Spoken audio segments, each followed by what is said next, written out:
Selamat malam pemirsa, Anda menyaksikan catatan demokrasi. Kebakaran dahsyat di depo Pertamina Pelumpang, Jakarta Utara sungguh menimbulkan bekas yang mendalam. Karena puluhan, belasan nyawa maksud kami di sana banyak yang berguguran. Namun bukan hanya nyawa saat ini yang menjadi sorotan, bukan hanya karena posisi depo Pertamina Pelumpang yang dekat dengan permukiman, tapi ada juga yang mengungkit mengenai sebenarnya mereka itu tinggal di sana, status lahannya apa? Apakah mereka itu memiliki sertifikat hak milik atau hanya sebatas izin mendirikan bangunan? Dan di era siapa itu terjadi? Nah, dari isu itulah kemudian riuh muncul suara-suara dari anggota DPRD DKI Jakarta fraksi PDIP yang kemudian mengaitkan antara izin mendirikan bangunan atau IMB di era Anies Baswedan. Bahkan juga kemudian muncul berbagai tayangan video di media massa yang juga mengaitkan dengan pemberian KTP di era Pak Jokowi pada saat menjadi gubernur di DKI Jakarta. Jadi sebenarnya arah ini akan ditarik kemana dan juga bagaimana nanti solusi dari hal ini. Apakah kemudian opsi yang diberikan oleh Presiden Joko Widodo akankah memindahkan depo Pertamina ataukah memindahkan lahan dari warga di sana? Kita akan coba bahas hal ini di meja catatan demokrasi. Sebelumnya kami coba ingin dengar dulu suara riuh juga dari mahasiswa dan juga mahasiswi Universitas Syahid Jakarta.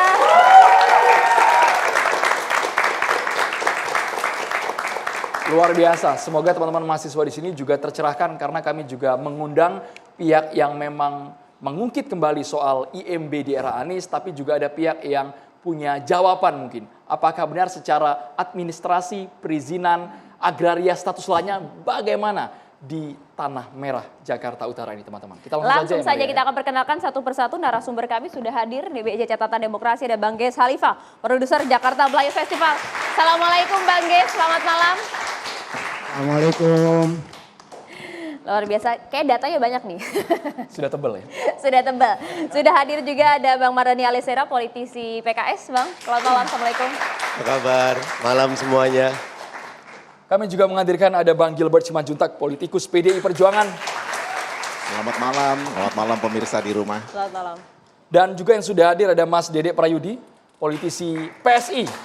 Selamat malam, terima kasih sudah diundang. Dua lagi masih kosong ini, ada nanti perwakilan BUMN. Dan juga kami akan menunggu ini satu lagi dari Bang Andi Sinulinga ya. Sebenarnya tadi sudah ada di dekat studio, tapi nanti kita tunggu suara dan juga datanya seperti apa. Kita ingin langsung dengar suara dari Bang Gilbert dulu yang mengungkit mengenai IMB yang dikeluarkan kata Bang Gilbert ini di era Anies Baswedan. Dan dikaitkan dengan peristiwa yang mengenaskan di depo Pertamina Pelumpang, Jakarta Utara. Bang Gilbert.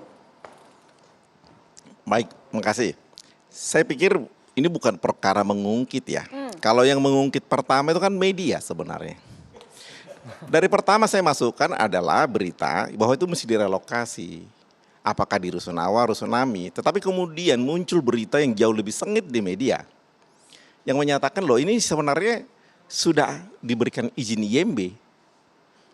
Bagaimana tanggapan abang? Begitu pertama ke saya. Jadi bukan dari kitanya ini, tapi dari media. Dan ternyata itu sudah dari 2021 di Tempo. Kemudian beberapa wartawan di Balai Kota kemudian menanyakan. Saya bisa memaklumi karena mungkin waktu saya katakan relokasi tidak begitu menarik buat media, buat pembaca. Karena apa? Good news, bad news kan. Berita baik itu nggak menarik gitu loh. Tapi bad news, good news. Berita buruk itu baru menarik. Tapi gitu bukan loh. karena itu juga Bang. Karena dari tahun 2009 sampai dengan 2023 itu sudah 3 kali terbakar. Dan jarak permukiman dan depo Pertamina begitu dekat. Itu Iya, persoalan Bang. Saya setuju. Dan itu yang saya sampaikan, ini sudah berulang. Apakah tidak ada solusi permanen? Coba dibaca di media. Nah kemudian media bertanya bahwa ini ada pelanggaran di sini. Dan saya katakan itu betul. Kalau itu diberikan IMB, itu pelanggaran. Sama dengan tema kita pada malam ini. Kenapa dipersalahkan? Ini memang salah. Apa yang salah dengan mempersalahkan? Itu memang salah. Oke, posisi salahnya di mana Bang Gilbert? Ya? Perjelas dulu, posisi salahnya di bagian mana? IMB itu kalau Anda dapat IMB, Anda mau bangun di mana? Tanahmu ada dulu dong, sertifikatnya di mana? Jadi dasarnya adalah sertifikat. Masa mau bangun di tanah orang? IMB itu dasarnya sertifikat. Sekarang yang dikasih sertifikat, tidak ada sertifikat dikasih IMB. Apakah itu memungkinkan? Tidak memungkinkan. Tapi kan IMB sementara kan Bang? Di mana ada dasar hukum IMB sementara? IMB itu seumur hidup. Dan IMB tidak ada kawasan. Karena IMB itu adalah pemilik gedung yang mau bangun. Bukankah kemudian sudah jelas juga bahwa IMB yang diberikan oleh Anies Baswedan ini tidak diberikan per rumah, per orang, Justru tapi itu kemudian per kawasan dengan dasar waktu hukumnya sementara. di mana? Mungkin teman-teman yang memihak. Ya. Jadi kita tidak bicara banci ya. Kalau itu dinyatakan benar, ya tunjukkan kepada saya di mana benarnya. Kita jangan bicara banci. Kalau itu salah, saya sudah katakan bahwa ini. Karena itu secara hukum, ini adalah perbuatan melawan hukum. Kalau di dalam peraturan namanya on rahmati hidat ya, perbuatan melawan hukum. Dan itu sebenarnya IMB itu batal demi hukum. Karena syaratnya tidak dipenuhi. Kenapa diberikan 3 bulan? Kenapa diberikan IMB kawasan? Kenapa tanpa sertifikat? Itu tidak ada dasar hukumnya. Bisa lebih spesifik Bang, karena yang tinggal di sana kan ada mungkin ribuan orang saat ini sudah beranak Itu pinak, tidak Bang. menjadi dasar. Kita bicara atas dasar peraturan. Kalau Anda mau kawin, syaratnya kan ada 18 tahun. Masa Anda kemudian meminta surat izin kawin umur 17? Ya KUA juga tidak mau. Ada persyaratan yang mesti dipenuhi secara aturan. Dan itu yang kemudian dasar saya mengatakan waktu wartawan menanyakan, loh ini ada penyelewengan Bang. Iya, memang itu betul. Jadi media juga yang kemudian melihat itu dan sudah ramai, baru kemudian saya ditanyakan, ini saya jawab demikian betul. Nah sekarang apakah kemudian sertifikat itu ada? Kan tidak ada. Pengadilan juga belum memberikan.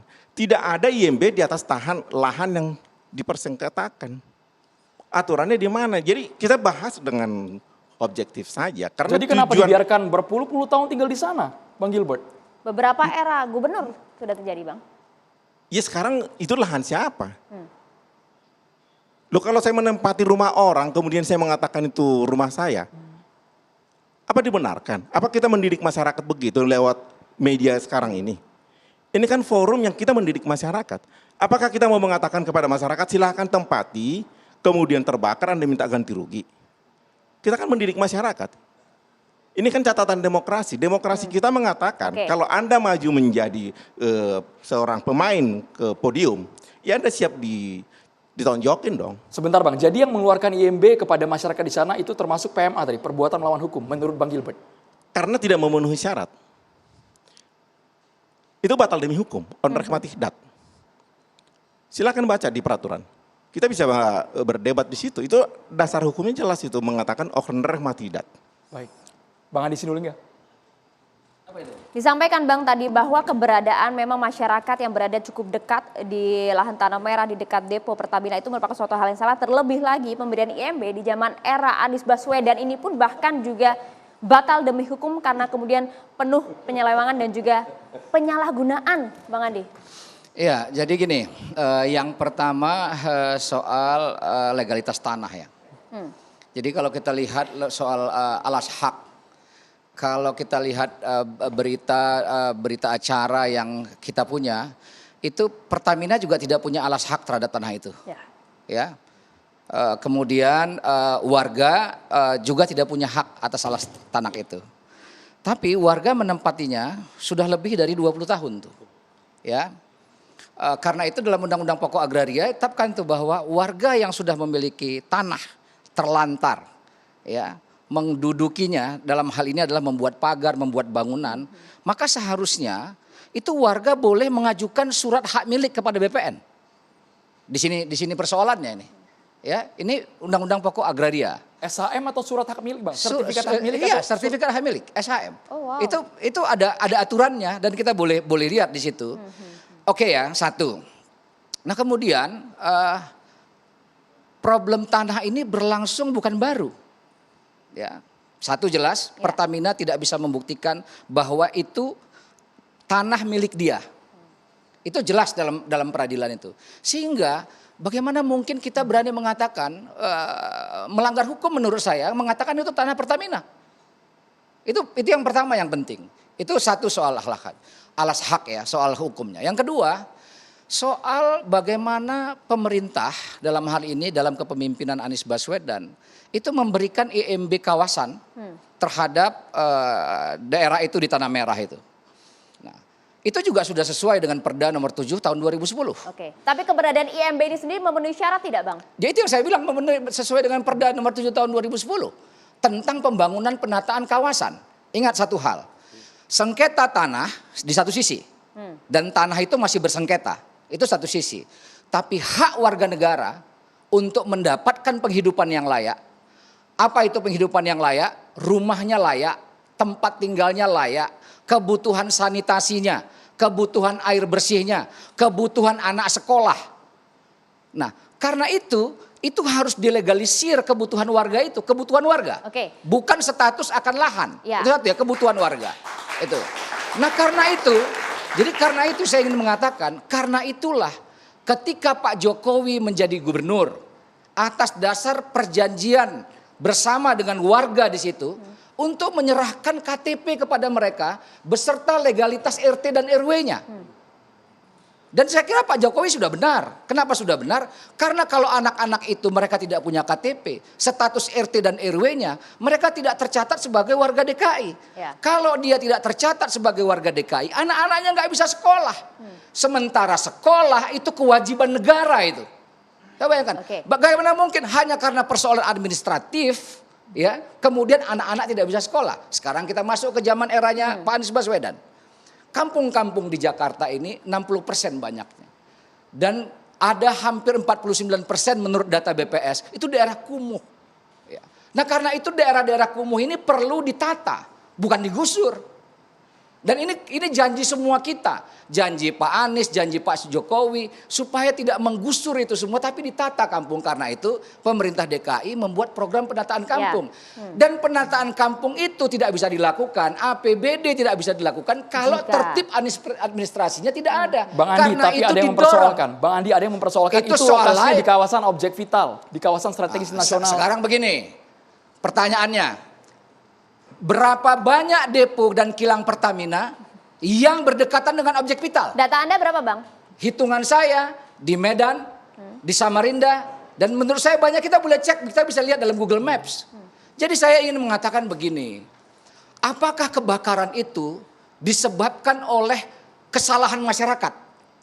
Satu. Atau kebakaran itu disebabkan oleh kelalaian operator Pertamina? Atau justru pemerintah setempat yang kemudian tidak melakukan tindakan tegas menurut Anda? Bukan. Saya ingin mengatakan begini. Ada atau tidak IMB itu, ya, faktanya kebakaran terjadi itu. Ya, kalau kita ada tidak adanya IMB itu, fakta kebakaran terjadi dan ada korban. Ini yang saya ingin mengatakan begini. Nah, sekarang sudah ada korban. Nah, mari kita tunjukkan empati kepada masyarakat yang korban itu. Jangan sampai korban ini kita politisir, ya, kemudian menyalahkan orang tertentu atau pihak tertentu.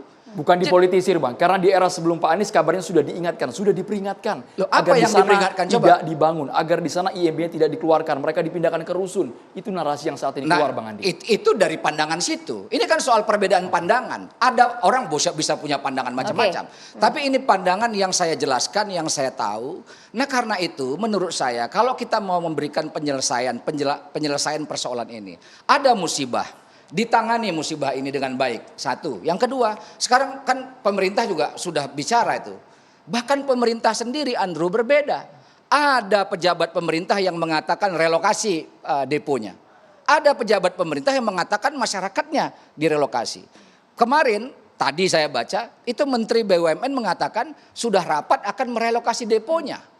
Jadi saya kira mau direlokasi warganya boleh, kasih kompensasi. Mau direlokasi deponya silakan. Tapi yang paling penting adalah, saya ingin mengatakan begini, bahwa ada musibah. Dan musibah itu bukan karena kepadatan penduduk. Tidak ada variabel kepadatan penduduk dalam musibah itu, dan murni adalah kesalahan di pihak Pertamina. Bang Gilbert, Anda sepakat dengan Bang Andi, Bang?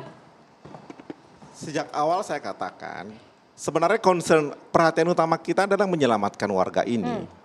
Tetapi kalau dikatakan kemudian masalah kepentingan mereka, kita juga sangat setuju bahwa mereka tidak direlokasi sebenarnya. Tetapi kemudian saya dengar lagi baca berita, deponya mau direlokasi, saya tidak tahu persis apa yang akan diputuskan oleh pemerintah. Tetapi kemudian ini mesti diselesaikan permanen, itu concern, itu perhatian utama kita. Kemudian ada pertanyaan, kalau mereka dipindahkan kan ada masalah sosial, ya ditinggali di situ juga masalah sosial. Itu bisa meledak besok, bisa lusa, bisa minggu depan, karena kita tidak pernah tahu orang ini udah kedua kali. Mengapa kemudian Anda mempermasalahkan IMB di era Anies Baswedan itu? Saya udah katakan tadi, wartawan nanyakan, ya memang saya katakan itu salah. Good news, bad news, good news. Menurut Anda salah kan, Bang? Ya salah. Jadi kalau dikatakan bahwa itu benar, saya katakan tadi kalau itu benar, kenapa tidak ngotot sekarang semua yang mengatakan itu benar, minta diterbitkan IMBR lagi kepada mereka. Dan memberikan bantuan bahan bangunan, biar mereka bangun di situ. IMB itu berlaku berapa itu dia. lama Bang Andi? Ada 3 tahun. IMB itu ada yang 6 bulan, ada yang paling lama 3 tahun. Ya tidak dan IMB itu bukan untuk pribadi. Kawasan. Karena yang mau ditata adalah kawasan. Apa kawasan itu? Jalan, sanitasi, air bersih. Itu yang tadi dianggap salah oleh Bang Andi. Jadi saya kalau teruskan saya dulu bilang ya. benar kata Pak Gilbert salah, masa itu pandangan masing-masing. Ya, kita demokratis saja, tapi saya tambahkan dulu. Jadi yang kita persoalkan sebenarnya adalah bagaimana menyelamatkan ini, bahwa kemudian muncul masalah IMB, ini kan sebenarnya, kalian sendiri juga mengangkat IMB kok dalam diskusi malam ini. Tapi supaya jelas Bang, ini kan Iya. soal legalitas Bang. Oke lah. Kami ingin tahu tadi Anyhow, posisinya semua dari orang yang bisa KTP mengatakan zaman hal Pak yang Jokowi berbeda. sampai Anies Isu yang IMB ini beredar. Bang. Iya. Supaya makin jelas coba dijelaskan. Iya, alurnya. jadi kalau secara hukum itu bermasalah. Makanya saya katakan kalau itu merasa benar, tuntut lagi dikeluarkan IMB baru oleh gubernur yang sekarang. Kasih bahan bangunan, biar jelas statusnya. Apakah ada yang berani? Masyarakat di situ juga mencibir. Percaya sama saya, orang dia udah korban, masa mau disuruh dia mati lagi? Yang benar itu direlokasi. Bukan kemudian diberikan IMB baru. Oke. Bukan kemudian diberikan IMB. Kenapa dari awal itu sudah bermasalah zona merah dikasih izin di situ? Kan nggak benar. Yang benar itu masyarakat itu didewasakan, dipindahkan ke tempat yang lebih nyaman, yang lebih safety, aman begitu. Kalau ini terjadi di beberapa tempat, oke, kita di luar dari topik malam ini. Malam ini kita topiknya pelumpang. Melebar kemana ke sana bukan jatah saya untuk bicara. Tetapi kalau bicara mengenai pelumpang, maka kita harus mencari solusi permanen. Itu yang saya katakan ke media, harus solusi permanen. Bukan solusi yang abal-abal, bahwa kami turut berduka, ya nenek-nenek Tapi juga kenapa berduka. DPRD baru teriak sekarang ketika ada kasus besar yang belasan nyawa di sana terdampak seperti itu? Di era Pak Jokowi sudah dibagikan KTP untuk warga setempat Bang. Saya harus klarifikasi ini, KTP adalah kartu tanda penduduk, Ya. Anda orang Indonesia tidak. Kalau Anda orang Indonesia harusnya punya KTP dong, jadi kasih KTP wajar. Bagaimana mereka mau Alamat yang tertulis sebentar. tapi daerah situ Bang. Iya, alamat situ alamat. Alamat ya alamat, pasti alamat situ, masa alamatnya di Menteng. Alamatnya pasti di situ. Bahwa mereka mesti menyekolahkan anaknya, orang tuanya di mana ada kakaknya. Kan mesti ada kakaknya, masa anaknya nggak sekolah, kan problem sosial. Masa mereka tidak ambil kredit ke bank, masa mereka tidak menerima kartu Jakarta Pintar, kartu Jakarta Sehat, masa mereka tidak menerima bansos. Dasarnya semua adalah KTP, itu kartu tanda penduduk, bukan kartu pemilikan lahan. Orangnya ya, Bang. IMB beda, IMB adalah kartu lahan. Kenapa kemudian, sebentar tolong. Kenapa kemudian saya katakan KTP ini pada dasarnya sangat baik? Karena bagaimana harkat masyarakat yang di bawah itu bisa terangkat. Kalau mereka anaknya sendiri tidak bisa jadi sarjana, sampai kapanpun mereka akan menjadi strata paling bawah. Terlepas alamatnya ilegal Bang, masih bisa tertera di KTP Loh, itu. sekarang saya tanya sama Anda, solusinya apa? Apa solusinya? Kalau Anda mengatakan itu tidak boleh, apa solusinya? Solusinya cuma KTP. The worst between the worst, Tadi kan- the best between the worst. Itu Dibandingkan yang memberikan yang IMB, terbaik di antara yang terburuk. Mau diapain? Memang ini problem sosial kita di DKI, makanya gubernur di DKI itu nggak boleh ngabal-abal. Itu persoalannya. Karena persoalan sosial di kita begitu kompleks, strata masyarakat kita di bawah begitu kompleks, kita mesti selesaikan ini. Bukan lewat perdebatan yang tidak baik melalui hoax, tetapi perdebatan yang bernarasi positif, yang bertujuan baik untuk membangun masyarakat. Itu yang kita harapkan. Kalau selalu kemudian kita melihatnya itu dari sudut ini tidak, ini iya, carilah. Kalau bisa malam ini kita carikan solusi yang lebih baik, kenapa tidak? Bang Andi. Enggak, saya 30 detik aja logika itu ya. Kalau kita mau menggunakan logikanya Bung Gilbert, supaya tidak standar ganda. Pak Jokowi memberikan KTP itu melegalkan dia menjadi warga DKI. Ada RT RW-nya, kenapa tidak zaman Pak Jokowi? Kemudian dilanjutkan zaman Ahok, masyarakat di situ direlokasi. Ini kalau kita menggunakan logika tadi itu. Saya jawab, Jadi menurut saya, apa yang dilakukan Pak Jokowi, apa yang dilakukan Anies Baswedan sudah benar. Nah sekarang ditanya apa bagaimana penyelesaian itu? Penyelesaiannya sudah ada di depan mata kita ini, pemerintah melakukan penyelesaian. Pertama, relokasi tentu dengan komunikasi dengan warga, dengan segala kompensasinya disampaikan oleh salah satu pejabat pemerintah. Dan kemudian pejabat pemerintah yang lain mengatakan ini akan deponya akan direlokasi ke lahannya Pelindo. Jadi Sebenarnya penyelesaiannya sudah baik menurut saya. Cuman itu yang saya katakan tadi, karena ini menyangkut figur orang, kemudian orang membacanya bahwa ini terjadi politisasi. Itu yang saya maksud. Saya jawab Singkat, sebentar. Singkat. Silakan. KTP itu orang kontrak pun dapat KTP loh. Anggap aja mereka ngontrak di situ. Masa mereka nggak dapat KTP? KTP itu bukan berarti dia pemilik lahan, beda dengan IMB. Itu yang saya katakan tadi. Kedua, mereka bagaimana mau naik derajatnya kalau tidak punya KTP? Kalau dikatakan itu melegalkan, ya memang melegalkan dia menjadi warga DKI, bukan melegalkan dia punya lahan. Dia mesti legal punya DKI. Di rumah saya, ada warga yang kemudian datang tinggal di kita 30 tahun. Waktu mau minta NIK-nya ke Gunung Kidul tidak bisa. Mengurus NIK-nya di DKI karena NIK sudah keburu ditutup. Setengah mati. Sampai kemudian saya selesaikan lewat pengadilan. Anda bayangkan kalau mereka tidak dikasih KTP, kemudian proses NIK udah selesai. Mereka dapat bansos dari mana? Ya. Mereka dapat fasilitas sebagai warga negara dari Yang dimaksud mana? Bang Andi adalah mengapa pilihan relokasi tidak kemudian dijalankan pada saat era Pak Jokowi? Ya tanya Pak Jokowi kalau begitu. Oke. Tapi posisinya seperti ini, Bang Gilbert, kalau memang saat ini kita sama-sama cari solusi buat masyarakat di Tanah Merah, sesungguhnya apakah nanti mereka akan dipindahkan ke rusun atau ke tempat mana? Karena statusnya tidak jelas apakah mereka akan digusur dengan ganti rugi dan mereka tidak punya legalitas soal tanah. Sesaat lagi dijawab. Kita nanti akan melibatkan Bang Arya, Mas Dede, Bang Mardhani dan juga Bang Gies. Hanya di Carta Demokrasi pemirsa.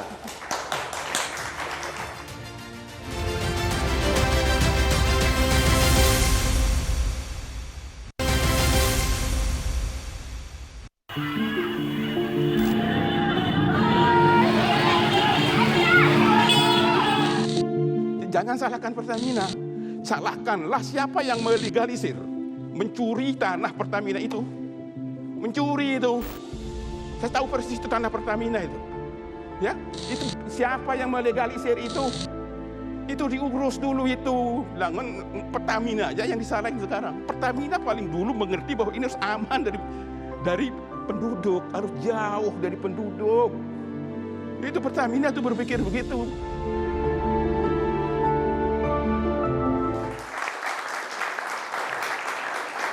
Langsung kita ke Pak Gilbert. Sekali lagi Pak Gilbert, kami ingin penegasan artinya kenapa IMB ini masih tetap diterbitkan kalau menurut Anda ini merupakan perbuatan melawan hukum? Kan sudah terbaca dari awal bahwa ada kontrak politik, bahwa kemudian itu mesti ditunaikan kontrak itu. Tetapi kemudian penyelesaiannya kan kenapa 2021, kenapa tidak langsung 2017? Itu aja pertanyaannya kan sudah membuat kita tanda tanya kan. Bahwa kemudian kenapa diberikan 3 tahun, kenapa kemudian IMB kawasan.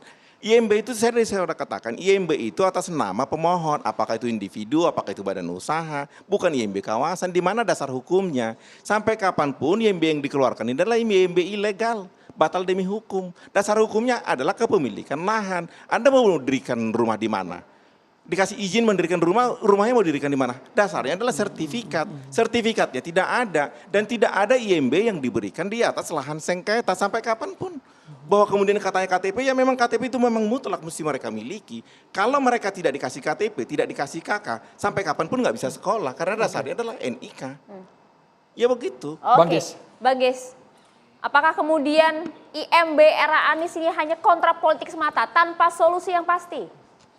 Terima kasih. Pertanyaan pertama, paling mendasar. Kebakaran ini terjadi karena IMB, apa karena ketidakmampuan korporasi mengelola maintenance depo Pelumpang? Karena keberadaan warga yang dekat dengan depo Pelumpang. Iya, pertanyaan mendasarnya, kebakaran ini karena warga ada di sana atau karena maintenance yang nggak beres? Masih diinvestigasi sampai sekarang, Bang. Oke, masih diinvestigasi. Tahun 2020 kebakaran di Blok Cepu. Tahun 2021 kebakaran di Cilacap. Tahun 2000 masih desa yang sama kebakaran lagi. Tahun 2022 kebakaran di Balikpapan. Nggak lama kemudian Balikpapan kebakaran lagi. Kilang minyak Pertamina Balongan Indramayu terbakar. Dalam 2 tahun 6 kali kebakaran. Lah, kemudian Pelumpang kebakar 2 kali. Yang sebelumnya 2009, sekarang terbakar lagi. Lalu kita ramai di media karena Anies menerbitkan IMB. Otak apa itu? Cara berpikir apa itu? Kalau Maria ingat, tahun 2021, Lebaran hari kedua, terjadi kerumunan di Ancol. Lalu ramai, gangga di Ancol. Saya sebagai komisaris, saya datang di sini, di forum ini, di bangku yang sama. Saya berikan penjelasan kepada masyarakat tanpa menyalahkan siapapun. Bahwa kondisi itu memang ketika saat COVID, orang terlalu banyak tidak bisa diarahkan. Kami akui berbagai kesalahan prokes di hari itu. Tetapi setahun sebelumnya prokes berjalan dengan baik. Sekarang terjadi kebakaran terus-menerus. Lalu yang kita ramaikan, IMB yang diterbitkan oleh Anies. Logik tidak?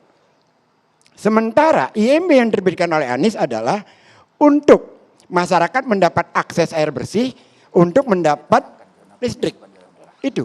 Karena kalau tidak ada itu masyarakat tidak mendapatkan pelayanan. Kan begitu.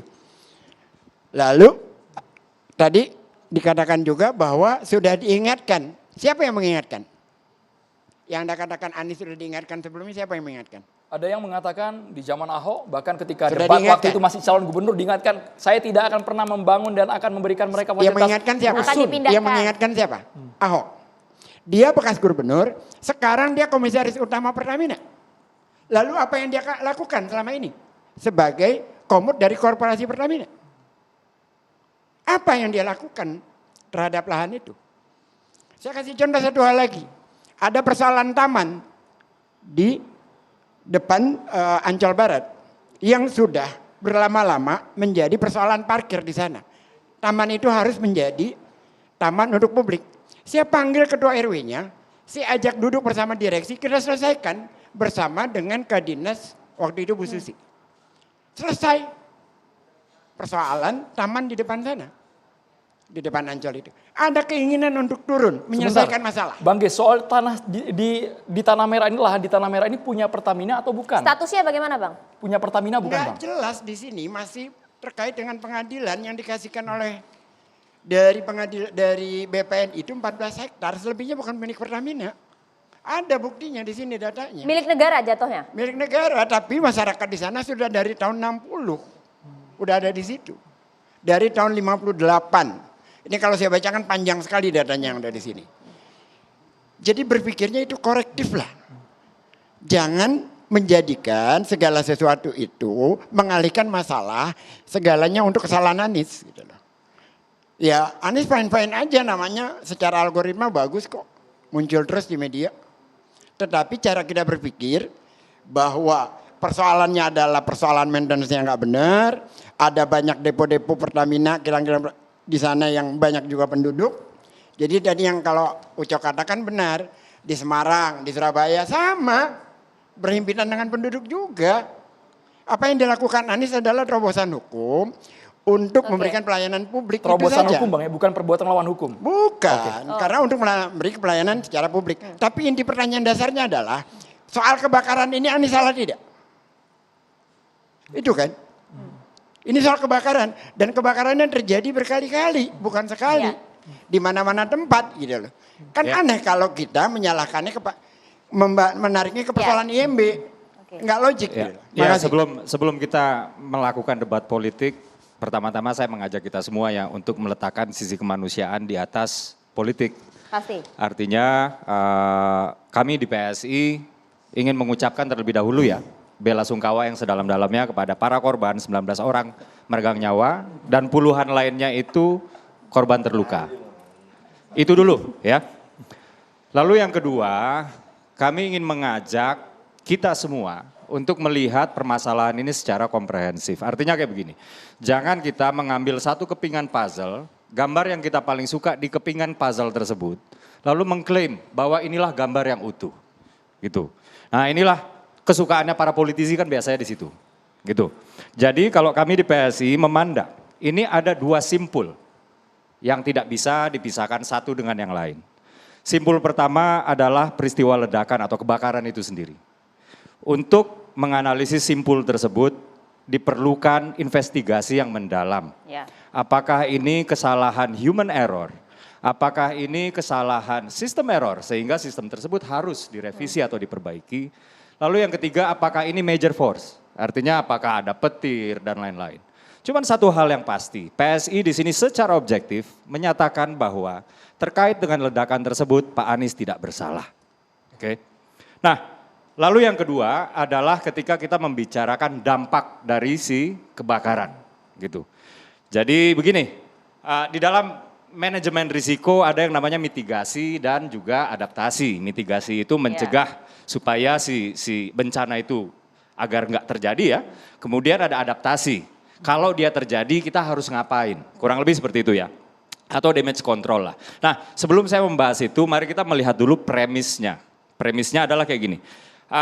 Depo Pertamina itu sebenarnya sudah memiliki legalitas. Mereka membeli lahan itu sejak tahun 1968 dari PT Mastrako. Oke, ini sekarang disengketakan. Disengketakan, fine ya. Dan kemudian tahun 1970-an depo tersebut kemudian beroperasi ya. Dan warga sekitar 20 tahunan yang lalu ya, tadi sudah disebutkan bahwa warga sekitar 20 tahunan yang lalu kemudian datang dan menduduki lahan tersebut. Inilah premisnya ya, inilah premisnya.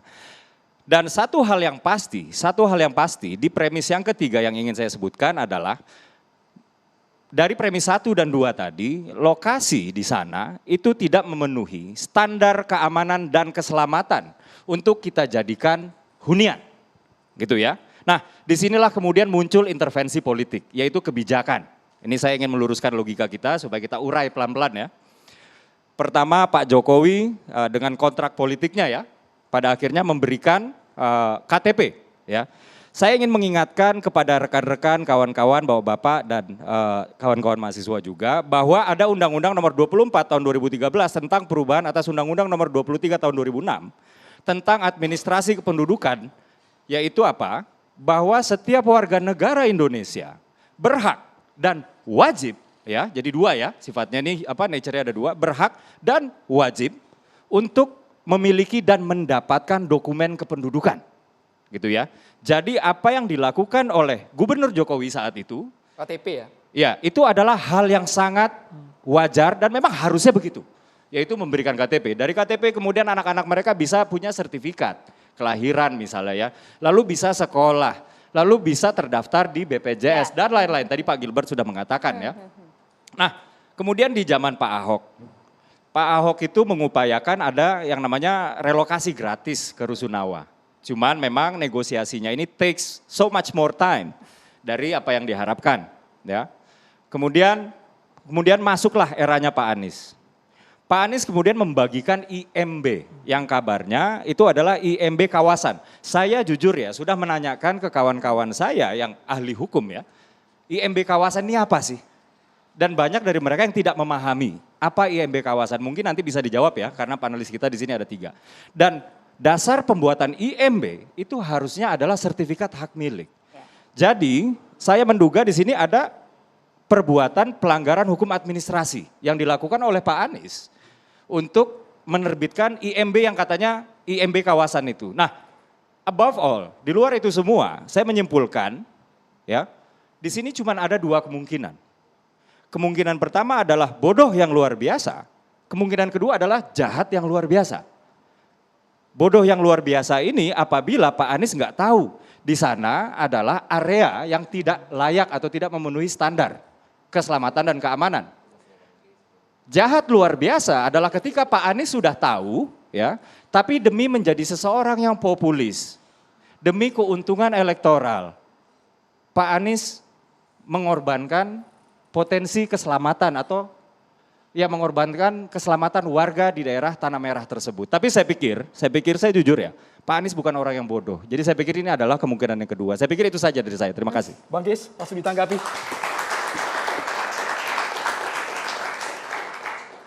Bagi PSI kalau tidak menyalahkan Anies, itu nggak nikmat mereka. Dan itu biasa-biasa saja. Yang kedua, keberpihakan kepada rakyat kecil itu memang selalu dimusuhi. Dan berkali-kali. Kampung akuarium, masyarakat itu dicabut haknya. KTP-nya dicabut, keberadaannya digusur. Nggak mendapatkan apa-apa mereka. Tinggal di puing-puing. Anies datang dan menyelamatkan mereka. Itu contoh kasus. Bagaimana warga negara dicabut haknya, KTP-nya diambil, disengsarakan hidupnya agar mau pindah dari sana. Sama di Pelumpang ini juga sama. Dulu disebutnya RT 0 karena nggak ada RT RW di situ. Tidak dapat akses air bersih, tidak dapat listrik, tidak dapat pelayanan. Oleh Anies dibuat terobosan hukum. Dasarnya tadi Pergub agar warga mendapatkan pelayanan berupa air bersih dan listrik. Ini kan soal keadilan sosial.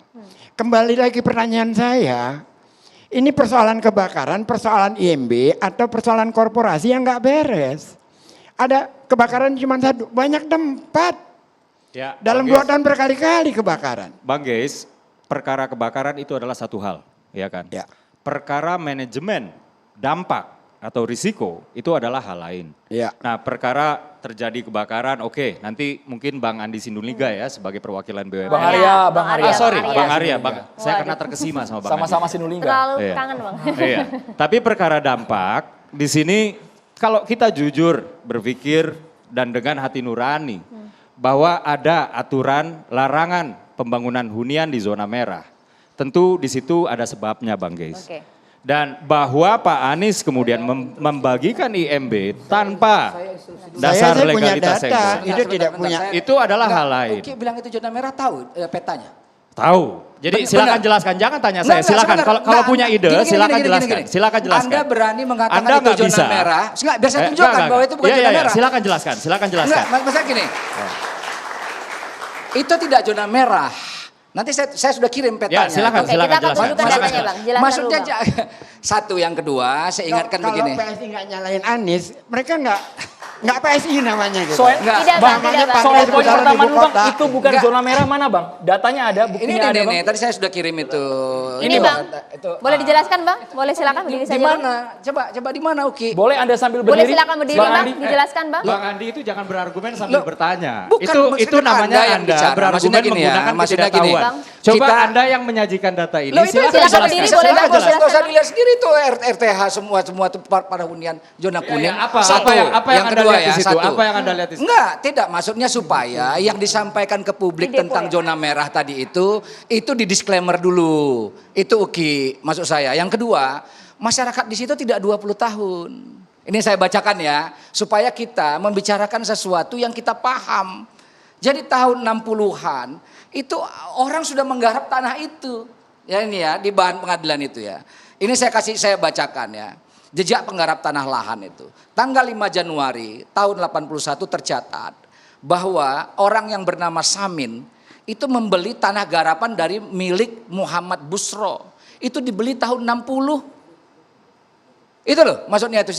Maksudnya jangan kita maksudnya bilang saya 20 tahun. Tidak, itu lebih dari 20 Tadi tahun. saya mengutip ucapan dari Bang Andi sendiri Loh, yang tidak, mengatakan 20 saya tahun. mengatakan undang-undang pokok agraria. Jika sudah lebih dari 20 tahun, maka masyarakat yang menduduki tanah itu, menguasai tanah itu, menguasai artinya memagari, mendirikan bangunan, dia punya hak untuk mengajukan ke BPN SHM. Ya oke, mengajukan itu kaitannya. ya, Maksud mengajukan. saya luruskan Tapi, aja ini. ya, oke. ya, ya, oke. Cuman itu Bang aja, nggak ada Andi, lain. Bang Andi tadi Bergantian, 20 tahun, saya itu mengutip dari Bang Andi sendiri. Tapi begini, prinsipnya adalah membagikan IMB, izin membangun bangunan di lahan yang masih sengketa.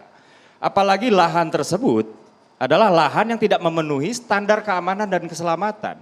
Demi mendapatkan popularitas agar dianggap merakyat, keberpihakan dan lain-lain. Tapi kemudian tidak mengindahkan potensi Saya tambahkan keselamatan. Bung Itu Dede, sama juga sebentar. jahat. Kita mesti luruskan ini. Jadi mungkin di zona merahnya tidak tergambar dengan jelas, tetapi ada undang-undang yang mengatakan bahwa ini adalah objek vital di mana harus ada zona tertentu untuk mencegah terjadi kecelakaan. Ya. Mengapa Justru di pemukiman yang situ begitu saya dekat katakan. dengan Iya, sampai dengan rapat depo kok ke ini tembok menjadi itu. zona Nah, yang kuning? saya mau katakan begini, kan tadi dikatakan Bung Geis bahwa ada beberapa kejadian. Justru itu yang menjadi pertanyaan kita, sudah ada kejadian kenapa mesti dikasih YMB sih? Itu persoalannya justru. Kan sudah ada kejadian di mana-mana, kenapa mesti dikasih IMB? Kalau dikatakan di situ masyarakatnya sudah 20 tahun, justru pertanyaan kita, syarat IMB itu tinggal 20 tahun atau syarat memiliki sertifikat? Karena ada yang baru tinggal 1 hari punya sertifikat bisa dapat IMB. Syaratnya adalah sertifikat, bukan syarat tinggal 20 tahun. Karena itu saya katakan tadi bahwa ini perbuatan yang tidak menuruti hukum. Karena itu kita katakan lebih baguslah masalah ini kita selesaikan dengan legal. Kalau memang itu yakin bahwa pemberian IMB itu adalah sesuatu yang benar, sekarang tuntut pemerintah, tuntut Gubernur Heru untuk mengeluarkan IMB baru. Itu baru fair. Kalau mau membela gitu loh, kasih bahan bangunan buat warga di situ. Sama saja dengan mencederakan mereka lagi. Bang Gilbert sudah menyinggung soal apa? Undang-undang pokok agraria. Kemudian tadi Mas Uki juga mempertanyakan IMB kawasan ini ada nggak sih sebenarnya? Nanti kita minta respon dari Bang Mardhani dan juga Bang Arya Sinulinga usai jeda sesaat lagi.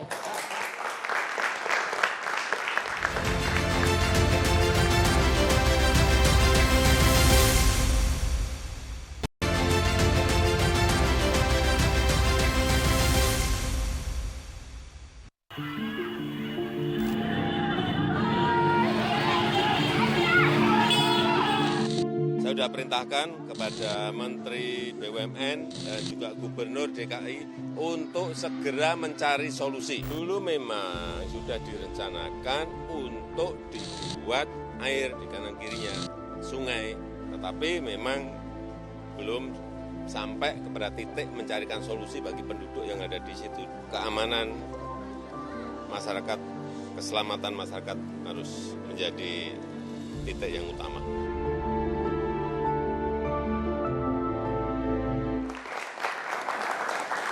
Ya, melihat tragedi kebakaran di Depo Pelumpang tadi, Bang Mardhani PKS memiliki pandangan berbeda, tidak hanya mengenai kebakaran tapi juga mengenai keberadaan dari warga yang begitu dekat dengan depo. Ya, bismillahirrahmanirrahim. Yang pertama tentu bahagia sekali topiknya mengambil riding the wave ya. Memang kalau Anies selalu trending topik. Tetapi harapan Pak Gilbert benar, kita bisa coba cari solusi. Dedik juga tadi udah memberikan, enggak kok dia enggak terlalu negatif sama Mas Haris. Mas Haris enggak salah tadi. Bagus Dedik. Saya izin mulai Mas Arya Sinulinga nih ya. Ini saya suruh bawa data gitu loh. Data kebakaran ya. Dari KMP Cilacap, ya, kilang minyak Cilacap di 11 Juni 2021, Cilacap lagi November 2021, kilang minyak Balikpapan di Maret 2022, Balikpapan lagi, kemudian Balongan, dan di Pelumpang. Jadi yang pertama tentu selesaikan akar masalahnya. Dan ini akarnya adalah kita perlu audit teknologi secara menyeluruh. Walaupun Mas Arya saya apresiasi ketika keputusan kilang Balongan di Pelumpang kita segera direlokasi, itu keputusan cepat dan bagus walaupun kosnya tinggi. Jangan sampai utang luar negeri lagi ya, itu catatannya. Karena kalau utang agak berat kita. Ya, nanti kita lihat karena kondisi bukan cuma di Pelumpang, di beberapa kilang minyak kita itu sudah tua. Dan tadi Bang Gies lihat ada 6 yang lokasi memang dekat dengan pemukiman, sehingga akar masalahnya adalah segera audit teknologi, audit sistem yang Dedik bilang agar keselamatan rakyat itu yang utama. Itu yang pertama. Yang kedua terkait dengan kondisi korban, ya. Dan efeknya ke Mas Anies. Saya mohon izin Mas Dedik, Pak Gilbert, Bang Gilbert, Mas Anies tidak bodoh, justru bijak dan cerdas. Saya bilang gitu karena saya belum pernah bilang Mas Anies bodoh. Iya, Mas tadi sorry Ki, Bang Gilbert tadi bilang bertentangan sama hukum. Saya jawab nih. Kenapa 2021? Karena Mas Anies tekun mengikuti proses. Yang pertama ada Pergub lebih dahulu, nomor 18 tahun 2020. Pergub ini izin pemanfaatan ruang. Kalau ruangnya ruang jelas sederhana. Tapi ruang-ruang di mana ada banyak kasus turunan, termasuk yang di Pelumpang itu, bukan cuma itu ada quote and unquote dispute antara Pertamina sama rakyat, Tapi rakyatnya sudah ada. Jadi kalau perumpamaan Bang Gilbert, kita mau nikah harus izin, ini udah jadi. Udah punya anak bahkan. Karena itu apa yang dilakukan oleh Pak Jokowi dengan memberikan KTP baik, benar, bijak. Termasuk apa yang diberikan Mas Anies dengan IMB kawasan, itu baik, bijak, dan benar juga. Kenapa? Dua-duanya dasarnya adalah rakyat, rakyat, rakyat. Dan Mas Anies berharap dengan IMB kawasan ada yang 3 bulan, ada yang 6 bulan, maksimal di 3 tahun. Itu niatnya relokasinya berjalan dengan baik. Tapi mengapa itu tidak berjalan, Bang Mardhani? Nanti, tunggu sebentar, selesai satu-satu dulu nih. Kita jelaskan, jadi Mas Anies taat hukum, Mas Anies bijak karena yang mengeluarkan Dinas Penanaman Modal dan Pelayanan Satu Pintu. Sesuai, tahun Oktober 2021. Nah di bab ini, niatnya adalah solusi sementara. Karena memang kekuatan Pemda juga terbatas. Nah yang dilakukan adalah bagaimana kita betul-betul mendengarkan masyarakat di sana. Solusi Pak Ahok dengan Rusunawa terbukti gagal. Karena mereka, kalau saya kebetulan orang Betawi ya. Orang Betawi itu saya selalu diingetin guru ngaji saya. Dan orang itu bukan lemari yang digeser diam. Ya, tapi diajak ngomong. Nah karena itu gagalnya kenapa? Menurut saya tidak ngajak ngobrol, tidak rendah hati, tidak mendengar. Nah sekarang dengan kasus ini saya setuju jangan dipolitisasi. Segera pemerintah pusat, Pertamina, Pemda DKI, Bang Gilbert dengan teman-teman di DPRD DKI, saya kebetulan DPR pusat tapi dapilnya juga DKI walaupun di Jakarta Timur. Tadi barusan juga ngurus gimana ngeluarin jenazah dari saudara kita yang sudah terindikasi segera keluar, itu belum keluar juga pengen segera. Jadi duduk bareng kita selesaikan. Nah terakhir yang ketiga, gimana ke depannya? Ini harus menjadi yang terakhir. Ini juga harus diselesaikan dengan cara yang sistematis dan integratif. Karena ini seperti pucuk gunung es yang kelihatan sedikit, tapi akar masalahnya di bawah banyak yang kasus seperti ini. Objek vital nasional kita harus segera diaudit agar betul-betul buffer zone-nya, mitigasi sistemnya, semua betul-betul sepakat. Tadi sampai sekarang pengadilan belum memberikan keputusan yang definitif. Jadi ini bukan one single cases tapi multi cases yang penyelesaian juga harus melibatkan semua pihak. Dan kita perlu kesabaran dengan fokus paling utama rakyat, rakyat, rakyat, masyarakat di Pelumpang, masyarakat di Pelumpang. Begitu. Tapi kalau dari DPR sendiri pernah tidak sebenarnya memanggil pihak Pertamina? Sebelum ke Bang Arya, memanggil pihak Pertamina untuk kembali mengingatkan di bahwa Komisi posisi 7 depo Pertamina dengan beberapa pemukiman. kali diingatkan. Dari beberapa data yang kami sampaikan ini, fraksi PKS beberapa kali mengingatkan. Dan Pertamina juga berusaha keras untuk menyelesaikan masalah itu. Nah tapi memang kita perlu sadar masalahnya tidak sederhana. Masalahnya tidak mudah. Karena itu jalan penyelesaiannya juga tidak bisa sederhana. Dia harus ada short term, mid term, long term. Tetapi harus punya political will. Saya mesti klarifikasi nih ya. Masalah IMB ini tidak ada tawar-menawar. Mesti based on sertifikat. Dan kalau pemerintah mengeluarkan ini, pemerintah itu sudah menyalahi aturan. Itu melanggar hukum. Karena tugas dari pemerintah adalah menjaga ketertiban.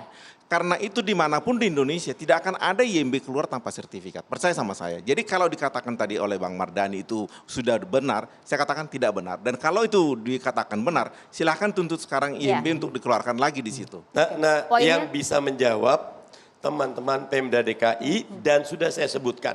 Dasarnya Pergub nomor 118, DPMPTSP-nya juga Mardhani, punya dasar. Saya kan di DKI. Saya kan di DKI dan saya membawahi PTSP. Dengan teman-teman Pemda. Dan saya pasti yakin teman-teman saya Pemda di Komisi punya B, komplain kepada hukum. Teman-teman Pemda selalu mengikuti aturan. Karena kalau tidak mereka menghadapi konsekuensi. Saya harus klarifikasi karena ini mendidik masyarakat soalnya. Jangan sampai kemudian masyarakat menganggap bahwa ini bisa dilakukan tanpa sertifikat. Sebentar. Ini akan disut, Bang. Justru ada pendidikan saat yang sama ada kasih sayang. Dan kita nggak bisa satu sisi saja.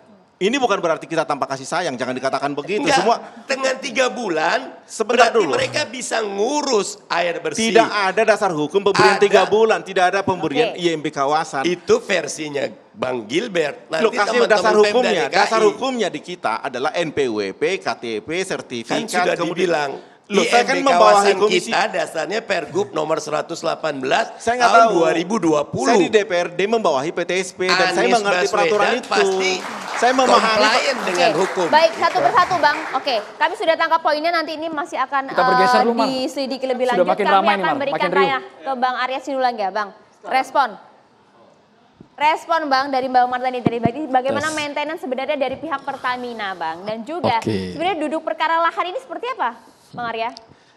Baik, yang pertama apapun dibilang utama adalah masyarakat. Ya, artinya rakyatnya yang harus diselamatkan. Ini kita tahu ada korban sekitar 18-19 orang yang meninggal. Pertamina bertanggung jawab sampai kepada pemakaman, sampai kerohiman kita bayar. Harus. Kemudian semua yang kena masuk rumah sakit, semua kita tanggung nih. Ya. Kita tanggung, kita jangan ngomong dulu yang lain-lain ya, kita tanggung dulu nih semua. Jadi rumah sakit mereka semua kita tanggung, masuk rumah sakit tanggung sampai sembuh. Kemudian selama pengungsian nanti selama seminggu ini semua logistiknya mereka, kita jangan lihat salah benar, kita tanggung. Jadi Pertamina udah bertanggung jawab terhadap semua kebutuhan pengungsi. Bahkan BUMN-BUMN lain juga bantu, bahkan kalau kita ke PMI sekarang itu berlebih tuh sampai PMI nolak untuk bantuan-bantuan karena udah cukup untuk bagi masyarakat. Nah itu yang kita lihat yang utama untuk masyarakatnya. Kemudian ini kita perlu dudukkan dengan baik gitu ya. Jangan karena ada tersangkut-sangkut politik kita jadi kemana-mana gitu. Kita harus objektif banget melihat situasinya. Ya. Jangan tadi gara-gara pelumpang Mas Gis yang gak pernah ngomongin kilang lain, sekarang ngomongin kilang lain gitu. Apakah, kan saya senang nih Mas Gis kan ngomong ada sekian kilang. Tahu gak kenapa balongan meledak, kebakar? Enggak, saya tanya, kenapa balongan meletus, kebakar? Tahu nggak kenapa? Enggak saya tanya. Tahu nggak? Enggak, saya tanya, tahu nggak? Ya, kenapa? Kenapa terbakar? Ya bilang nggak tahu, bilang aja jawab nggak apa-apa, saya ngerti nggak tahu. Nggak apa-apa, tenang aja, saya lebih paham daripada Anda. Anda mengatakan saya belum selesai. balongan terbakar. Saya belum Balongan selesai. terbakar. Saya belum selesai. Balikpapan terbakar. Ya, kenapa Anda terbakar? tidak mengelola perusahaan BUMN Pertamina dengan baik. Pak, Terus Anda tanya, tahu nggak balongan terbakar? Pak, tenang Pak Jadi ya. kenapa Bang Arya? Bukan, gini. Jadi pertanyaannya Nggak, Pak. retorik untuk menjatuhkan bahwa saya tidak tahu kenapa Bukan. persoalan Tuntaskan teknis dulu itu Bang Arya. kebakar. Bang Gis Tenang. ditahan dulu. Enggak, Tenang ya, Bang Arya tenang. dilanjutkan. Anda itu menjadi politisi atau menjadi birokrat? Tenang dulu, tenang, santai. Kalau menjadi Enggak, politisi, santai. bukan Bagus. begitu pertanyaannya. Iya, Boleh santai. ditahan dulu, Tenang Bang. aja, slow. Kita selesaikan Bang Gis, Saya terima senangnya kasih. enggak. Slow. Iya. Tetapi untuk slow. berargumen, Slow aja. untuk berargumen. Enggak, santai aja. Saya belum selesai ini. Santai. Udah. Iya. Saya ngomong dulu. Ya, Silakan. Oke. Kita tuntaskan dulu Bang Arya. Ya, Bang Gis. karena Pertanyaan saya Mas satu Ges ini aja. kan masih Saya baru bertanya. masuk TV. Saya bertanya Nah, aja, oke. itu benar terbakar tidak? Sekalian Enggak tanya. perlu. Udah, jadi gini. Kalau ada rumah orang terbakar di sana, baru saya pukul rata semua kebakaran gara satu al. Itu namanya saya pukul rata, saya nggak lihat kenapa. Jadi kita nggak boleh mengambil satu kesimpulan karena satu kejadian, padahal lokasinya berbeda, tempatnya berbeda, habis itu kenapanya berbeda. Kita nggak boleh ambil kesimpulan seperti itu. Orang tabrakan aja, sama namanya tabrakan, tapi apakah karena kendaraannya, apakah karena supirnya, kan berbeda-beda ini. Kalau alasan dari beberapa kebakaran kilang itu Bang? Nah, setelah investigasi, petir. Di Balongan petir. Di Cilacap petir. Ya, kan artinya berbeda-beda. Petirnya beda-beda jenisnya. Satu ya. Jadi gini, kemudian saya bilang bahwa kita nggak boleh pukul rata. Apalagi sekarang yang di Pelumpang ini masih diinvestigasi. Kita tunggu nih. Ya. Kenapa? Kalau memang nanti itu adalah kesalahan karena teknis dan sebagainya, kurang HSE-nya dan sebagainya, itu harus salah. Tapi kita nggak boleh pukul rata nih. Semua kita pukul rata karena ini maka semuanya salah, nggak bisa. Itu namanya kita pukul rata terhadap berbeda. Seperti itu tabrakan orang. Bisa salah kendaraannya, bisa karena bannya kempes, bisa karena tiba-tiba ngantuk, nggak bisa kita pukul rata. Dan nggak bisa kita katakan itulah karena mobil tersebut mereknya A, maka dia suka tabrakan. Nggak bisa. Oke. Salah itu. Nah, makanya itu logika sederhana. Logika sederhana harus kita pelajari bahwa di mana-mana kita nggak boleh pukul rata karena penyebab. Tapi kita tunggu aja nanti. Moga-moga nanti investigasinya jelas sehingga kita nggak boleh pukul rata. Wah ini karena ini berarti Pertamina salah. Jangan gitu dulu. Ya, jangan boleh gitu dulu. Saya ngajari logika namanya. Ya. Kemudian soal lokasi Bang. Nah, lokasi. Begini, yang pasti di mana objek vital ada namanya buffer zone. Ya. Saya nggak ngomong tentang merah dan sebagainya, buffer zone. Ini yang selama ini, seperti kata Kortubi nih, bahwa ini adalah daerah buffer zone yang dimana lama-lama dimasuki. Makanya wajar sampai hari ini itu jadi daerah konflik, nggak selesai sampai hari ini. Karena buffer zone itu, nggak hanya di sini kok. Di sungai aja ada namanya buffer untuk bantaran sungai, itu kan sebenarnya nggak boleh ditempati. Itu das, itu nggak boleh ditempati. Itu udah pasti. Nah, dan inspeksi pun ada seperti, nah ini artinya ini ada buffer zone yang harus dilindungi harusnya karena kita tahu kalau ini ditempati maka ini kalau kayak kejadian ini ya di tempat lain ada juga Pertamina kena kebakaran tapi karena buffer zone yang ada korbannya yang di situ akhirnya yang artinya yang pekerja bukanlah di sekitar penduduknya. Jadi kita objektif dulu nih mendudukannya supaya enak gitu. Nah, jadi sekarang solusinya apa? Kita ngomong solusi gitu kan gitu ya. Pak Erik mengatakan bahwa ini akan dipindahkan. Tapi jangan lihat, nah kadang-kadang kita media cuma lihat bahwa judulnya saja gitu ya. Padahal nggak dilihat itu adalah jangka panjangnya. Ya. Nggak dilihat emang langsung tiba-tiba pindah nih. Nggak bisa, tetap di situ loh depo ini. Nggak bisa pindah tiba-tiba loh. Nah, karena nggak bisa pindah tiba-tiba, maka buffer zone harus tetap ada. Maka kemarin hasil diskusi ini mau nggak mau ada buffer zone. Oke. Di daerah Artinya sini. memindahkan warga yang berada di Mau sana? nggak mau. Oke. Kalau kita mau selamat, kita apakah rakyat mau selamat atau sekedar rakyat punya tempat tinggal, tapi tiap malam kita nggak tahu apa yang bakal terjadi. Nyawa saya bisa datang tiba-tiba dicabut tanpa kita tahu. Nah, makanya, apalagi tadi misalnya kayak balongan, petir yang bikin. Siapa yang bisa menahan petir? Belum ada rara petir masalahnya. Rara hujan Sebesar nggak ada. kilang Pertamina tidak memiliki sistem penangkal petir Bang? Ada, tapi kan tetap aja namanya ada sistem-sistem yang kadang-kadang kita lawannya ini kan beda gitu ya, petir dan sebagainya. Udah ada seperti itu, tapi kan kadang-kadang kita nggak ngerti juga prosesnya. Saya nggak ngerti teknisnya. Pertanyaan aja ya. Tunggu Mas, saya belum selesai. Saya belum 1 selesai. menit nggak nyampe. Saya belum selesai. Jadi kalau di daerah lain itu Pertamina kebakar karena petir. Terus penangkal petirnya seperti apa teknologinya Pertamina nggak punya. Mas, Lalu itu kalau di Jakarta Bukan. persoalannya IMB. bukan. Saya nggak ngomong tentang IMB. Iya saya balang Nggak, aja saya karena nggak ngomong. tema Ya, makanya kita saya diskusi di bilang. sini karena Kita Belum bicara sampai mengenai ke pelumpang IMB. ya Bang? Saya nggak Bagus. ngomong IMB loh ini. Masih Iya. soal Pertaminanya Bang. Saya udah objektif loh, saya nggak Iya. mau campur-campur ke sana loh. Ya. Makanya jangan Ya. terlalu fanatis terhadap seseorang. Jadi pertanyaannya Karena itu bisa nggak objektif lagi. kalau Baik, di luar, Bang Ge. kalau di luar Ayo, ya, objektif, ayo, petir. Pertamina tidak punya alat penangkal petir. Mas, udah tenang aja. Kalau untuk di Pelumpang masih Kita belum tahu investigasi. Ya. Oke. Kita Tenang bahas aja. pelumpang ya Bang Dilanjutkan. ya? Memang Kita saya bahas ngomong pelumpang ini, kita santai dulu. Tapi sebentar, Harus Bang Arya, objektif. soal buffer zone Bang. Kami Buffer dengar zone. itu baru sebatas wacana belum ada implementasi sebenarnya selama ini. Yang Nah. betul yang mana ini Bang? Ya memang selama ini nggak ada, makanya kejadian. Makanya, ada, Bang, ya, makanya kita sekarang ini yang namanya negara, dia harus menyelamatkan rakyatnya. Nyawa rakyat yang utama. Nyawa ini utama. Dengan kejadian ini kita tahu bahwa ini sangat riskan. Maka langkah berikutnya adalah buffer zone. Tapi kan ini akan dipindah nanti ini. Nggak lama juga sih, 2 tahun, 3 tahun akan dipindah. Tapi kan 2 tahun, 3 tahun ini kan rakyat ini kasihan nih. Harus kita jaga, makanya kita mau nggak mau buffer zone ini saya rasa teman-teman DPRD DKI pun harus support ini semua. Jarak buffer zone yang kemudian 50 meter. 50 meter fix ya. Oke. 50 meter nih buffer zone. Inilah yang harus kita lakukan. Nah ini nanti apakah dipindah bagaimana dan sebagainya. Kalau ini sih udah kami hitung biayanya.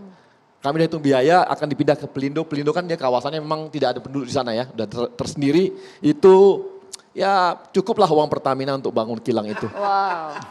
Nggak pakai APBN. Yakin ya? Yakin lah bang. Abang ini gimana sih? Ya yakin lah. Jadi Jangan jadi kayak kereta cepat ya, jangan. Bang, kereta cepat kan gara-gara corona itu dan Oke, kereta kita api. kembali lagi ya, Bang. Iya. Kita masih fokus ke Pertamina. Fokus Bang. Pertamina Bang, tenang nanti kita omongin Depo. lagi. Nanti abang hati-hati loh, jangan naik kereta cepat ke Bandung. Jadi gini Bang, jadi ini kita akan amankan tapi kan artinya, jadi omongan Pak Erik itu tidak berhenti di situ. Sayangnya dikutip orang begitu aja. Wah ini kan jadi rame, kok Pertamina kalah sama yang ilegal? Ada yang bilang begitu. Enggak, ini adalah kita harus mengamankan Jangka dan panjang. memang namanya kita tahu nih. Jadi untuk ke depan mau nggak mau memang Pertamina juga dengan kondisi kepadatan Jakarta dan Wilayah. sebagainya memang kita harus realistis. Mau nggak mau kita pindahkan. Kita harus pindahkan. Tapi butuh waktu 3 tahun, 2 tahun. Iya, dengan begitu maka sekarang tugas kita adalah bagaimana kita minta tolong Pemprov DKI Jakarta sama DPR itu membuat buffer zone itu. Iya, dan itulah nanti kali Bang ada buayanya gitu. Jadi sekali lagi Bang Arya, kalau Pak Kurtubi pengamat energi mengatakan bahwa ini tanah Pertamina yang dicuri oleh warga, tapi kenapa malah Pertamina Klarifikasi deponya yang Anda, Bang pindah Arya. bukan warga yang Ya gini, dipindahkan. yang penting. Sesaat lagi Bang Arya, kita harus jeda dulu hanya di catatan demokrasi Indonesia.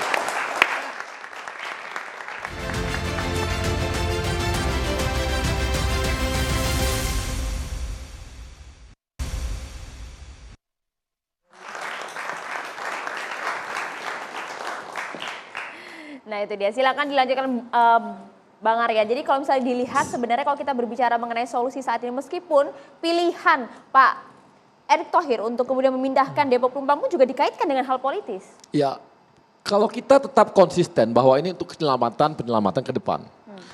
Jangka pendeknya ada kita amankan dulu semua, jangka menengahnya mau nggak mau kita bikin buffer zone, kemudian dengan kondisi Jakarta yang terus berkembang mau nggak mau memang harus pindah. Oke. Tapi walaupun dia pindah DKI Jakarta juga, karena nggak mungkin dipindah jauh kan, karena ini memang kan sumber minyaknya untuk distribusi minyak di Jakarta dan sekitarnya, Jabodetabek. Jadi harus tetap di sini, tapi dicari yang tempat yang jauh dari penduduk. Tapi yang pasti kita jaga semua, jadi memang mau nggak mau kita akan minta juga pemerintah daerah, yang tadi, tolong berikan buffer zone. Karena ini cara kita untuk menyelamatkan semuanya. Mengapa kemudian tidak deponya tetap berada, tinggal buffer zone yang kemudian diamankan, itu yang kemudian dipertanyakan publik saat ini? Jadi buffer zone-nya ada, karena kita tahu ke depan ini kan ada banyak perubahan lah. Kita nggak mau juga terlalu dekat sama apa, kita nggak ngerti nanti meledak bagaimana, kita nggak ngerti. Bagus jauh dari penduduk aja, itu cara kita. Pak Erik lihatnya lebih kepada mengamankan supaya apapun ceritanya jauh dari penduduk. Dah. Ini berlaku hanya di Jakarta Utara atau di semua nanti depo Pertamina? Semua, bukan di ini ya. Untuk buffer zone ya. Oke. Buffer zone semuanya. Harus. Semua tempat vital kita itu akan dikasih buffer zone. Semua. Ini langkah awal kita untuk menata semua yang selama ini ya agak terabaikan. Jadi sekarang kita akan masuk ke sana, semua yang memang kawasan vital kita akan bikin buffer zone-nya. Oke, singkat. Gitu. Bang Ges, sudah tepatkah solusi ini? Semoga dilaksanakan, bukan hanya kata-kata. Karena kemarin kan udah mengingatkan, tapi setelah jadi komut pun tetap nggak dilakukan apapun gitu loh. Bukan, Enggak Bang, Bang. karena itu adalah faktual gitu loh. Tapi ginilah, saya ingin menjawab yang ada di medsos saja.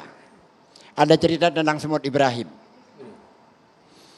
Ketika Nabi Ibrahim dibakar, semut membawa air untuk memadamkan api. Lalu burung mentertawakan, wahai semut apa yang kau lakukan?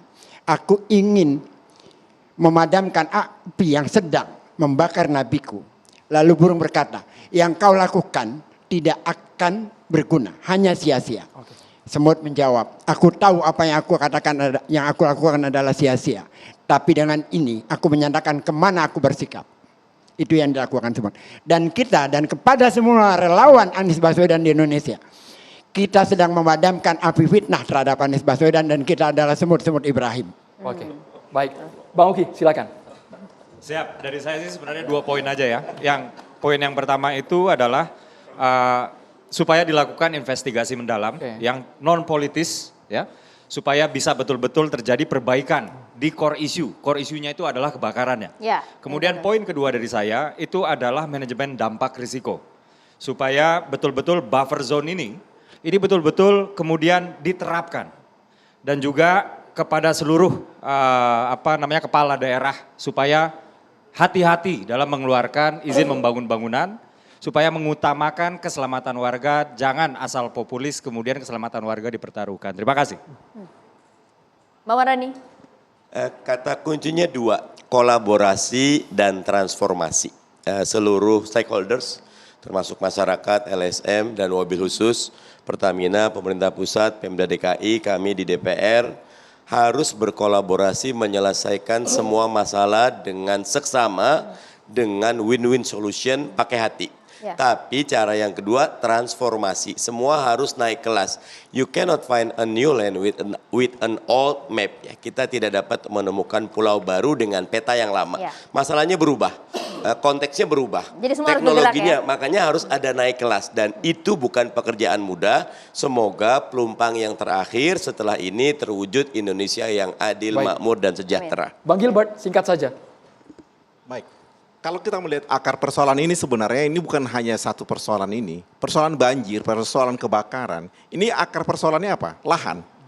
Maka kita mesti melihat bahwa lahan ini sekarang untuk hunian, kita harus memprioritaskan hunian vertikal. Sehingga daerah yang kemudian kebanjiran, kita naikkan ke tempat yang tinggi hunian vertikal. Daerah yang kemudian berbahaya, risiko tinggi, kita pindahkan ke hunian vertikal. Dan Jakarta ini akan menjadi kota metropolitan yang bukan kampung raksasa. Untuk itu diperlukan gubernur yang betul-betul berkualitas untuk memimpin Jakarta. Tanpa itu, Jakarta akan menjadi kampung terbesar di dunia. Baik. Bang Andi. Silakan Bang Andi. Ya, saya pikir sudah bagus tadi yang disampaikan Bung Arya ya. Sebelumnya kita dengar juga apa yang disampaikan oleh Dirut Pertamina. Pertamina bertanggung jawab terhadap kebakaran ini. Dan Pertamina berani mengatakan bahwa memang di Jakarta Utara itu tidak ada buffer zone-nya. Nah itu sampai soal ombudsman dibicarakan soal mesin teknologi penangkal petir ketika di Balongan dan Cilacap misalnya. Dan itu bagus menurut saya. Dan Pertamina menurut saya di bawah Menteri Menek BUMN mengatakan itu akan direlokasi. Dan itu menurut saya sudah terang benderang bagus. Nah kalau terkait misalnya soal apa yang dilakukan Anies Baswedan, ya orang boleh berpendapat. Jadi saya tetap rujukan saya adalah yang objektif. Tingkat kepuasan publik di Jakarta kepada Anies Baswedan itu approval ratingnya tinggi sekali. 83% masyarakat Jakarta puas terhadap kinerja Anies Baswedan. Tentu ada yang tidak puas. Mungkin Bung Gilbert termasuk yang tidak puas. Yang 9% itu. Nah itu dia kita demokrasi boleh saja orang mengatakan puas, mengatakan baik, mengatakan tidak baik. Saya kira penutup saya dari saya itu. Baik, catatan demokrasi akan segera kembali sesaat lagi pemirsa, tetaplah bersama kami.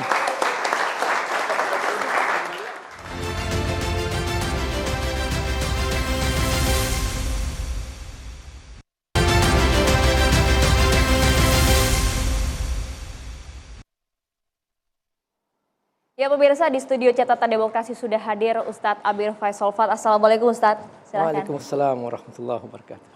Silakan Ustadz. Ya, terima kasih Mbak Maria, Bang Andro. Pemirsa rahimakumullah, narasumber yang Allah muliakan. Bismillahirrahmanirrahim. Assalamualaikum warahmatullahi wabarakatuh. Alhamdulillah. Wassalatu wassalamu ala Rasulillah wa ala alihi wa sahbihi mawala. Allah Subhanahu wa taala pernah merekam dalam Al-Quran sebuah peristiwa kebakaran sebuah perkampungan dalam surah Al-Qalam. Dan Allah Subhanahu wa taala menggambarkannya dengan begitu dramatisnya. Di akhir peristiwa terbakarnya kampung itu, Allah menyebutkan bahwa di antara mereka pemilik kebun di dalamnya saling bertengkar. Fa'aqbala ba'duhum ala ba'di yatalawamun. Di situ Allah gambarkan bahwa mereka saling menyalahkan antara satu dengan lainnya. Lalu kemudian Allah ceritakan bahwa di antara mereka ada yang memberikan nasihat. Qala awsatuhum alam aqul lakum laula tusabbihun. Kenapa kalian kok sibuk saling menyalahkan? Sebaiknya kalian harus selalu bertasbih atas nikmat-nikmat Allah yang telah Allah berikan. Ucapkan selalu tasbih, subhanallah, masya Allah. Bukan sibuk saling menyalahkan.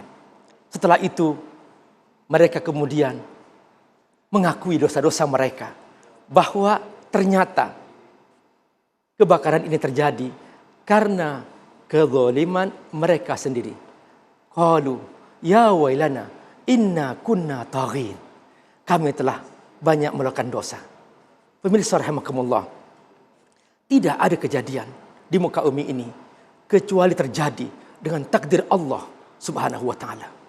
Sikap kita sebagai hamba Allah ketika terjadi sebuah musibah, kita hanya mengatakan inna lillahi wa inna ilaihi raji'un. Ini milik Allah dan kita akan kembali kepada Allah. Setelah itu, setiap korban bencana, korban sebuah kecelakaan terjadi, kita semua punya tanggung jawab kemanusiaan bahwa kita saling tolong-menolong. Yang pertama kali kita sadari bahwa ini adalah merupakan ujian dari Allah Subhanahu wa taala. Maka bukan saatnya lagi setiap musibah terjadi, apapun terjadi di muka bumi ini, kita hanya berserah diri kepada Allah. Ya Rabb, ini hanya milikmu dan kami bertanggung jawab untuk saling membantu di antara kami. Seperti ini seharusnya kita saling membantu di antara kita semua, bahwa musibah ini adalah ujian dan kita menyadari bahwa ini adalah merupakan tanggung jawab kita bersama. Semoga Allah berkahi. Wassalamualaikum warahmatullahi wabarakatuh. Waalaikumsalam warahmatullahi wabarakatuh. Terima kasih banyak Ustadz Amir Faisal Fat, Bang Gis, kemudian Bang Mardani dan juga Bang Adi Sinulinga. Bang Gilbert, terima kasih banyak. Bang Arya, terima kasih atas waktunya pada malam hari ini. Terima kasih Mas Dede dan pemirsa. Kami tentu TV One turut berduka cita atas meninggalnya 18 korban dari kebakaran depo Pertamina Pelumpang dan juga 50 korban luka-luka. Semoga keluarga diberikan ketabahan dan kita berharap nantinya pemindahan depo Pelumpang dan juga kemudian pembentukan buffer zone dengan memindahkan sejumlah warga yang berada di area tersebut menjadi solusi yang pasti dan juga tepat bagi seluruh masyarakat. Kita tunggu bersama upaya agar tidak ada lagi kejadian yang serupa. Saya Andrew Merkuri. Saya Maria Segaf. Kita berdua pamit. Terima kasih. Sampai jumpa.